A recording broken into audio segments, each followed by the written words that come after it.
Okay, good day. So, bali ang lecture natin ngayon is paano ba mag-plot ng displacement diagram graphically, no? Or using CAD, using constant velocity or uniform motion. Okay? So, usually ito is ang application niya ay sa cams and followers. Okay? So, ito yung problem. Plot the displacement diagram of a body that is to rise. So, tataas yung follower natin dito ng 1 inch in 4 seconds with constant velocity or uniform motion. So, plot the displacement as ordinates. Full size, ibig sabihin yan, yung ordinate natin, yung displacement natin or yung y-axis natin is yung displacement. So, full size, ibig sabihin 1:1. So, kapag 1 inch yung displacement niya, in actual 1 inch, no? And the time as abscissa to a scale of 1 inch is equal to 4 seconds. So, abscissa, yung x-axis natin is sa time siya. Okay? 1 inch is equal to 4 seconds. Okay, so let's do. So, mag-drawing tayo ng line na horizontal. Line. Okay, na ang haba niya ay kahit anong haba na niyan, no? So, siguro, gawin muna nating 2 inch. Okay, yan. Then, yung y-axis natin is gawin na nating 1 inch. Kasi 1 inch naman yung displacement. So, 1.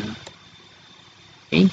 So, itong ano natin, x-axis natin, ito yung time. And then, yung y-axis naman natin, yan yung ating displacement. Okay? So now, yung scale natin sa time is 1 inch daw is equal to 4 seconds. Okay? According naman dito sa ating problem na 1 inch daw yung tinaas niya. No. Saan yun? Ito. So 1 inch in 4 seconds. So, tumaas siya ng 1 inch in 4 seconds. So, ang gawin na lang natin tong, so 1 inch is equal to 4 seconds. So, ibig sabihin, i-divide na lang natin ng 4 yung 1 inch. Okay? Ito sa ating, ito. Tanggalin na nga lang natin yung kalahati. Since 2 inch naman ito, ayan. So, tingin natin sa apat ito. Ibig sabihin yan, yung kada isang line na gagawin natin is equal to, corresponds to 1 seconds. Okay? So, kung 1, i-divide natin yan ng 4, so magiging 0.25. So, copy natin. So, yan yung first second. Ito yung 2 seconds. Then, ayan. So, first, second, ito yung 1 second natin, 2 seconds, 3 seconds, and then 4 seconds. So, expected natin at 4 seconds, okay, nandito na siya.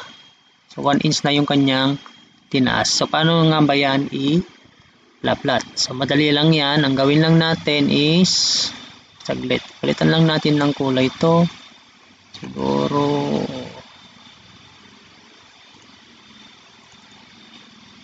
ayan, spread.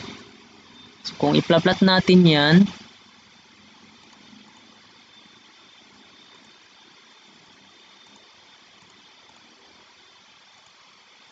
i-connect lang natin yung green na lang tayo. Connect lang natin yung starting point niya. So, dito siya nag-start at 0. And then, doon sa pinaka last. Yan. So, ganyan lang kasimple yung displacement diagram ng uniform motion or constant velocity na take note pataas. So, for example naman siya ay pababa. Ulit tayo. Pababa.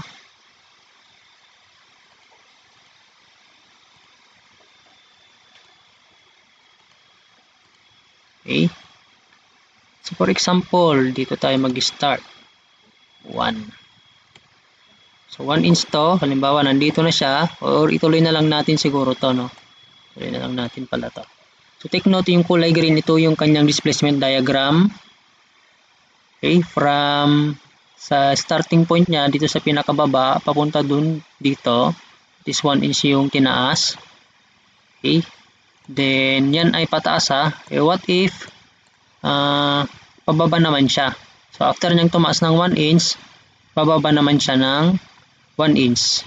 Uniform motion. Okay, pero sige, lagyan muna natin ng for example at 1 second, 4 seconds ay stationary siya at rest. Copy lang natin to. Yan. So, connect lang natin to. Palitan ko na lang yung kulay. Yung kulay green, yan yung constant velocity. Okay. Ito na lang. So, drawing ko ng line. Uy, parehas. Ito lang blue. So, pagdating niya dito sa tuktok, yan. So, assuming na dadagdagan natin yung motion, okay? After nung 4 seconds na umakyat siya, magre-rest naman siya.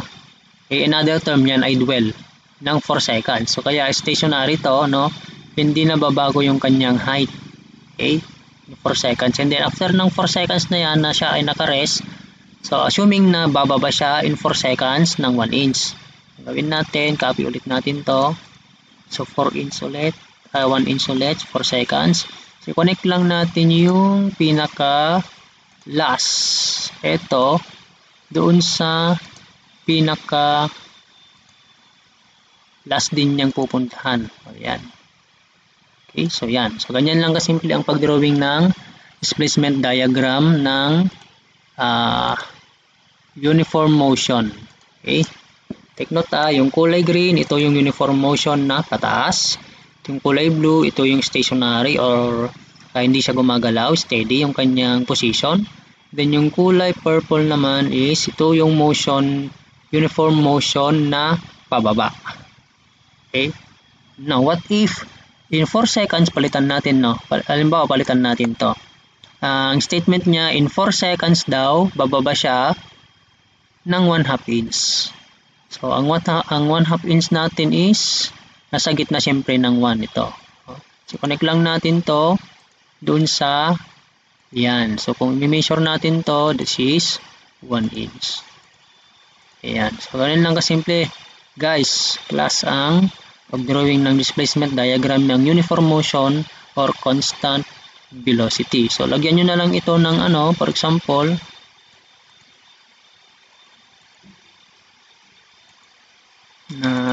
lagyan nyo lang dito ng time. Okay. Letter T nga lagyan nyo dito. Nito naman ay for example Y. Ang lagay nyo dito. Okay. So, thank you.